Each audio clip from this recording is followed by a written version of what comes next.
At the point after I'd been to the Holistic Lawyers Conference and I came back to main firm, Main Street America, and back into the big law firm culture, it was in a couple of months I had my annual review. I was one of those lawyers that was billing at 2,200 hours a year. I worked hard. I was a good shadow of a human, but I was a really, a hard-working attorney. And the reward for that is that question of, if you've got nothing else, all you've got is more financial gain and partnership track. And so I sat down to my financial review at the board of directors and remember sitting there, kind of already having the sense that it was time for me to go. And I remember sitting down to the review and starting to talk about what life looked like as a partner, and was shot instantly, just like sweating, thinking, oh no, I can't become this. And looking around kind of at the table of partners and thinking, I know you have an ulcer that you've suffered from 20 years. I know you're on your, fourth, fifth marriage. I know you're, having an affair with your secretary. There were all these dynamics and dysfunctions and a lot of really unhappy people. Very successful, again, meaning they were very good lawyers and very financially successful. And I remember asking the question, is it worth it? Why would I become a partner? It's the only kind of carrot dangling out there. What does that mean? Well, it means more money. How much money? And I remember, I think they said something, $300,000 a year or something you could expect to kind of earn your way into. And I remember thinking, so, it's just money. And although that's a lot of money to some people, and I remember asking the very poignant question, how much is your life worth? I said, that's essentially what that number means to me. And I'm afraid I think my life is worth more than $300,000 a year. And it's not monetary. And I just remember getting all of a sudden really grounded in the fact that you only get, if you're lucky, you're going to live 80, 85 years, and every day matters. Every day matters. And it's priceless.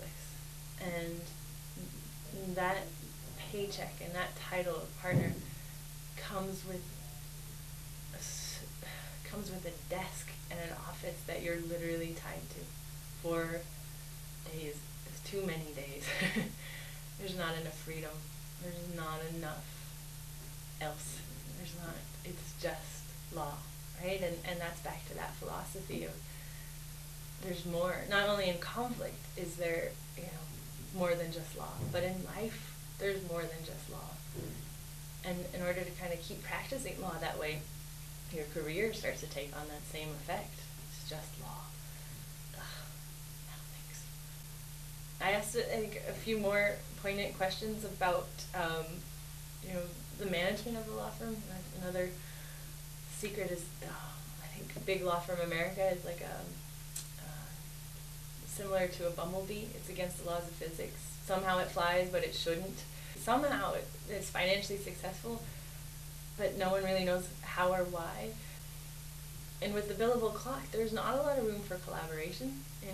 You can't share, you can't talk. Everyone kind of heads into the silent corners and, starts hitting the clock. So if management's not a focus, the billable hours is a focus.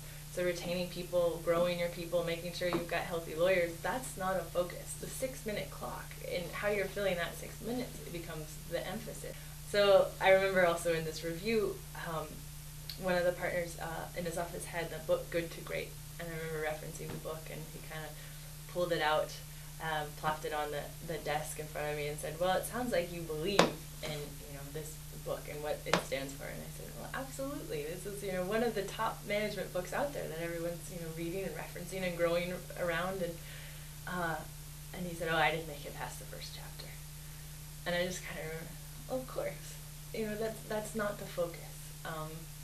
And it's not to say, a lot of what they do, there's a place for it. The problem is that there's just too much emphasis on it right now. There's so many other ways to go about this, and That very entrenched system seems highly susceptible right now, especially in this economic collapse. If you don't continue growing, just like any other profession, there is a movement happening.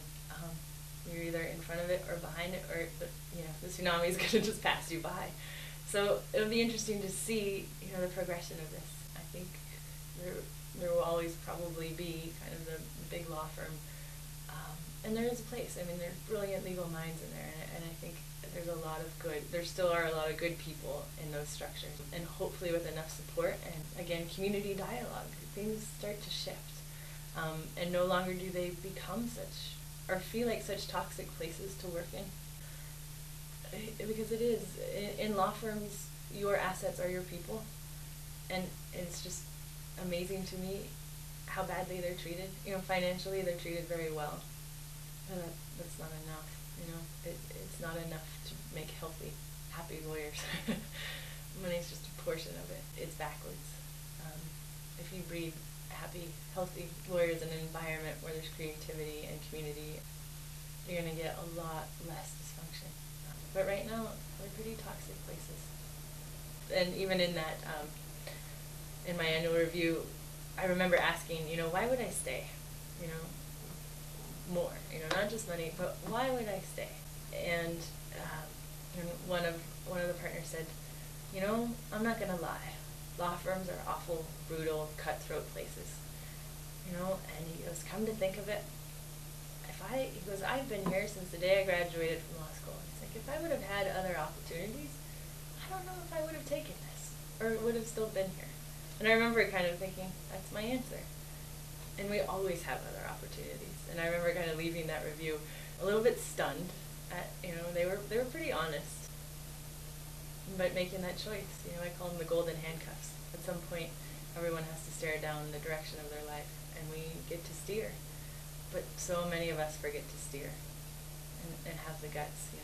Once your car gets stuck in that rut, it's kind of that leap of faith. Sometimes it feels like a leap of faith to kind of take it off road and start creating and driving again. But man, it's such a ride when you drive again, when you kind of plop in the driver's seat of your life again and decide which direction you want to go.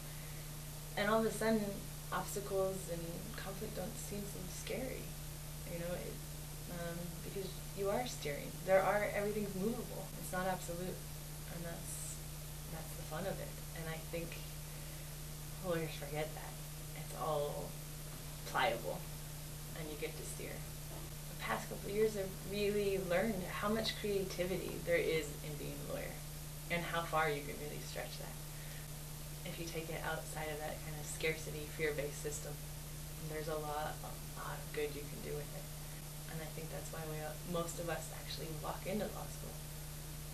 That's why I went. I wanted to help, and now I'm helping again, and that feels good. That feels sustainable.